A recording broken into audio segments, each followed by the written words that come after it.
wanted to share a few tips I had for using the Brother PE770 embroidery machine. I got it recently and I just love it, but there was a few things that I had come across when I first started using it that were problematic, and I was able to solve the problems, but I know a lot of other people have experienced these things too, so I just wanted to talk a little bit about that and show you a couple of things about threading and winding the bobbin. One thing that I didn't realize when I got into embroidery was that you didn't need to have a bobbin thread color that matched the upper thread color like we always did in sewing. So basically you can choose black or white bobbin thread, and it does need to be a special bobbin thread. You can't just use any old white thread. A lot of people have talked about using the pre-wound bobbins, and a lot of people have had trouble with those. I decided that I had enough factors to worry about when I was getting into using this machine that I was going to go by the recommended 90 weight Brother branded embroidery bobbin thread and just use that, because I didn't want to add any more variables to the mix. So the machine comes with one roll, and then I ordered a package of 6 off of Amazon. And it does come in a different weight, also 2 different weights, but the 90 weight is what you want, not the 60. It's not a big deal to wind the bobbin. It really doesn't take very long, and it's very simple to do, so I just really can't see buying pre-wound bobbins and just throwing them away when you get down to the end of it. So this is how I chose to do it, and it seems to be working fine. The first thing that I found was that because of this flange that's on this particular bobbin thread that Brother makes, it was causing all kinds of trouble when it was feeding the thread out onto the bobbin, because it kept catching on the edges of this, and everything would go flying, and the bobbin would all get screwed up, and I even had it twist about 1,000,000 times around below where the bobbin winds, and I've heard of other people having the same problem. It's a disaster because it takes you hours to unwind it about 1,000,000 times, and trying to unwind it when you've got these 2 little things with grooves in them to catch the thread is no picnic. So I had to figure out what the heck I was doing wrong and try to solve that. So what I came up with was basically going against what they tell you how the thread should come off with a reel. They tell you to do it, to load it so that it's the opposite way, so the thread is coming from underneath. But I found the trick is that you need to do it with the thread coming out from above. The second trick is you need to use your largest disc that you put on the end of the spool, so that it's just bigger, just a little bit wider than the diameter of the spool, so that the thread glides neatly over the top of that when it comes off. Between those 2 things, I solved the problem. You do also need to make sure that you thread the when you're going to thread it, that you thread it right. But you just basically want to follow the guide that they have here. It starts out very much like just if you're going to be threading the regular machine, but then it takes a different turn. So we start off with number 1 up here, go down, up, over to 2. Then we're going to come back over here. There's a little metal thing that sticks way out in the back. You're going to slip it under that little hook behind there and to the left of the screw, and then you're going to catch it in there, and then you're going to move it over. Excuse me, I have to change hands.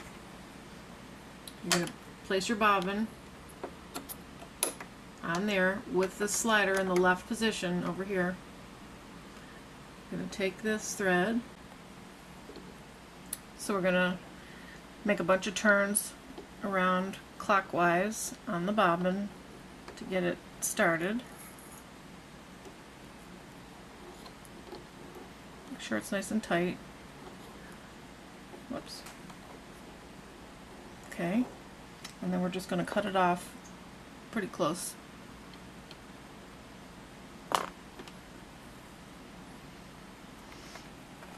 Okay, sorry. Then you're going to take your finger and push this whole thing to the right so it snaps in place. You'll notice that the color turns like a yellowy orange on your power button, and that means that you're ready to start. So we press the button and off we go.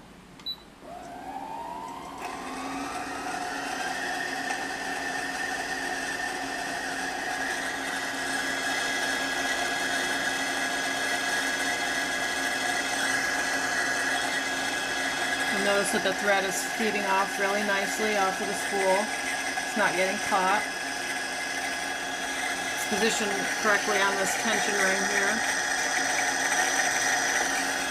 And it's threading the bobbin nice and smoothly. Now if you notice any nesting or anything that's not perfectly smooth, stop it right away. You're going to have to unravel the whole thing and start again. If you get your threading wrong, that could happen. Otherwise, see how it's slowing down? As soon as it slows down like that, then we just turn the power off and cut. Slide this to the left, lift it up, and it's perfectly done. So if your tension is wrong, if you don't get this this threading correct around the, I'm going to show you one more time how to do this. Going to show you a little higher angle here and a little bit closer so that you can see when you're threading the bobbin for the final pass through here of how it goes. So you're going to take your thread, you're going to get it behind to the right side, behind and to the right of this thing that sticks out. Stay to the left hand side of the screw, pull it forward, and then pull it to the right, and then over to where the bobbin is going to sit. Now I'm going to show you how you load the bobbin in the machine, and this is super duper easy and fun, and I think pretty foolproof compared to other machines I've used, like my Janome.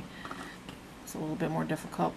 So you just take your finger, and there's this little white raised edge to the square. Just move it to the right, and your cover will pop up.